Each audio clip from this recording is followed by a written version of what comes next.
వేసవి ప్రారంభం కావడంతో దేశవ్యాప్తంగా మార్కెట్లో మామిడి పండ్లు వెల్లువెత్తుతున్నాయి. అయితే అవన్నీ కనిపించినంత సురక్షితమైనవి కావు అని నిపుణులు హెచ్చరిస్తున్నారు. కొంతమంది వ్యాపారులు రసాయనాలతో పండించిన పండ్లను సేంద్రియ పేరుతో విక్రయిస్తున్నారని అధికారులు ఆందోళన వ్యక్తం చేస్తున్నారు. హైదరాబాద్ నగర పోలీస్ కమిషనర్ విసి సజ్జన సోషల్ మీడియా వేదికగా వినియోగదారులకు హెచ్చరికలు జారీ చేశారు. సహజంగా పండనివ్వకుండా కాల్షియం కార్బైడ్ వంటి ప్రమాదకర రసాయనాలతో పండ్లను సిద్ధం చేస్తున్నారని తెలిపారు. ఈ రసాయనాలు ఆరోగ్యానికి హానికరమని స్పష్టం చేశారు. ప్రకాశవంతంగా మెరిసేలా కనిపించే పండ్లు ఆకర్షణీయంగా ఉన్నప్పటికీ అవి రసాయనాలతో పండించినవై ఉండే అవకాశం ఉందని నిపుణులు చెబుతున్నారు. కృత్రిమంగా పండించిన మామిడి పండ్లను గుర్తించే చిట్కాలు.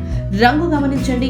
సహజంగా పండిన మామిడి పండ్లు ఒకే రంగులో ఉండవు. ఆకుపచ్చ, పసుపు, ఎరుపు మిశ్రమంగా కనిపిస్తాయి. మరీ పరిపూర్ణంగా ఉంటే జాగ్రత్త.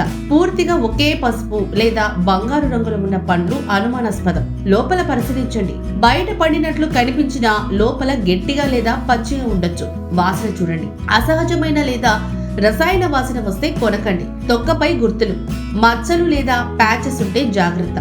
బేకింగ్ సోడా పరీక్ష. నీటితో కడిగిన తర్వాత రంగు మారితే రసాయనాల సూచన కావచ్చు. ఇక రుచి పరీక్ష. చేదు లేదా వింత రుచి ఉంటే తినకండి. ఆరోగ్యంపై ప్రభావం. రసాయనాలతో పండించిన మామిడి పండ్లు తినడం వల్ల గొంతులో మంట, వికారం, వాంతులు, విరోచనాలు వంటి సమస్యలు తలెత్తవచ్చు. దీర్ఘకాలంలో నాడీ వ్యవస్థపై ప్రభావం, శ్వాసకోశ సమస్యలు వచ్చే ప్రమాదం ఉందని వైద్య నిపుణులు హెచ్చరిస్తున్నారు.